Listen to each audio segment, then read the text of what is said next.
Good morning to our listeners. For the Deacon's Den segment today, I'm happy to have brought with me 3 more of my students from St. Rose Catholic School in Perrysburg. They're part of an elective course at the school in which 7th and 8th graders are learning about Catholic radio broadcasting. Another group of students appeared with me in this segment last month. Today's guest presenters are Riley, Bubba, and Tiffani.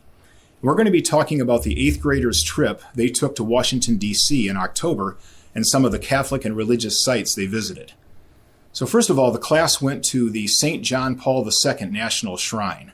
Riley, can you tell our listeners a little bit about that shrine? Yes. The St. John Paul II National Shrine is located in Washington, D.C., and is sponsored by the Knights of Columbus. It is a place of prayer for Catholics but welcomes people of all faiths. It was constructed in 2000, was completed in 2001, and opened to the public on March 2, 2001. The Cultural Center was originally called the Pope John Paul II Cultural Center, but was renamed the Pope St. John Paul II National Shrine in 2014 following his canonization. The Pope John Paul II Shrine is a commemorative institution that was created to honor the life and legacy of the Pope and Saint.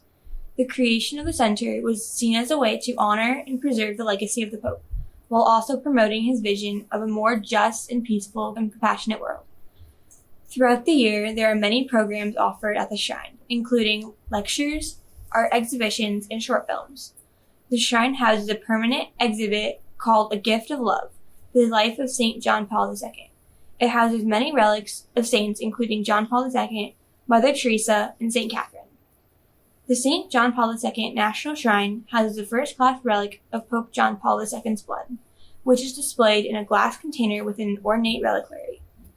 Visitors can venerate this relic and seek the saint's intercession for spiritual assistance and healing.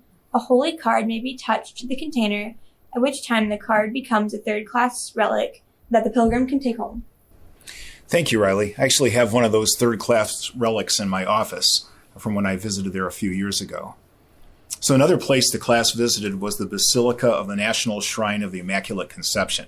Bubba, can you tell us a few things that we know about that basilica in Washington, D.C.? Sure. There is so much to see in the National Shrine. The shrine dedicated to the Blessed Virgin Mary is referred to by many as America's Catholic Church. It is the largest church in North America, and St. Pope John Paul II was the first pope to visit in 1979. Its foundation stone was laid in 1920, but the idea for building it was supposedly proposed as far back as 1846, which is the year that the bishops of America declared the Virgin Mary as the patroness of the United States. Today, it is considered to be our country's primary church and shrine because it is similar to the construction of the churches in Europe, not just in size, but in beauty. The basilica houses 5 domes, 80 chapels, and a unique collection of mosaics as its artwork. These mosaics are typical of the Byzantine Romanesque style and total almost 94,000 square feet of the artwork throughout the church. The mosaics depict everything from the Holy Trinity to St. Joseph, the Second Coming, and the Immaculate Conception. You could spend days just looking at the mosaics and thinking about messages the artists were trying to send in the images. The artwork and chapels represent a variety of religious communities, from the Carmelites to the Dominicans, Franciscans, and Jesuits. The basilica also features many nationalities, from African to Chinese, French and Irish to Italian, Vietnamese, and Hungarian. The shrine today is a popular pilgrimage site and is very appropriate to visit in this Jubilee Year of Hope. Thanks, Bubba. I visited that shrine several times over the years, including on some of the past 8th grade trips. And every time I go, I see things I hadn't noticed the last time. I know the class this year also visited the Museum of the Bible. Riley, can you tell us a little bit about that building?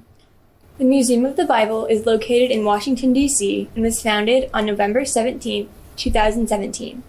It spans 430,000 square feet and has 8 floors of exhibits, galleries, theaters, and interactive experiences. They make use of digital technology to give visitors experiences of virtual reality and interactive displays. A fun fact about the place is that Steve Green, who founded the Museum of the Bible, is the president of Hobby Lobby. The museum has over 1,000 artifacts, including ancient scrolls, rare Bibles, and archaeological exhibits. The museum even houses fragments of the Dead Sea Scrolls, In one section of the museum, there are Bibles dating from the 12th century to the 18th century. Overall, the museum provides an educational approach to the Bible that goes into historical, literary, and cultural approaches to promote dialogue among different denominations and faith traditions. Thank you, Riley. That's another must-see experience in Washington. Now, one of our guests today is an 8th grader who made the trip and visited all of these places and more. Tiffani, can you give us a glimpse of what you saw to be a couple of the highlights of your visit? Sure, I'd love to. I would have to say that my favorite part is probably the Basilica.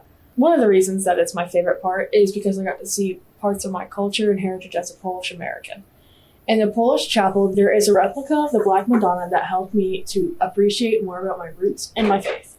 In the church, I also got to see the mosaic that is called Christ in Majesty. That is one of the largest mosaics of Jesus in the world. That one mosaic is 3,610 square feet. It is made up of more than 3,000 shades of glass tiles. We also saw many other cultures presented in the Basilica. For example, Irish, Chinese, and Mexican. We had the chance to explore the mysteries of the Rosary, and then we celebrated Mass together at the Basilica and visited a huge gift shop. Besides visiting the 3 places that we have talked about today, of course, we visited the Lincoln Memorial, the Martin Luther King Memorial, the Capitol, and the White House. The government shutdown happened just before our trip, so we got to see places that other classes have necessarily not visited in the past. The Museum of the Bible is an example. Classes don't usually get to visit there. Thank you, Tiffani. It sounds like the 8th grade class had a memorable trip. A chance to see so many Catholic and religious sites that you'll never forget, including some places that you don't normally get a chance to visit. As we conclude today's segment, I'd like to thank our students, Riley, Bubba, and Tiffani, for their research and for sharing their thoughts today. I look forward to hosting 2 other students in December when we return together to do another segment of Daniel and the Deacon's Den. Thank you also to our listeners for tuning in today. Have a great week.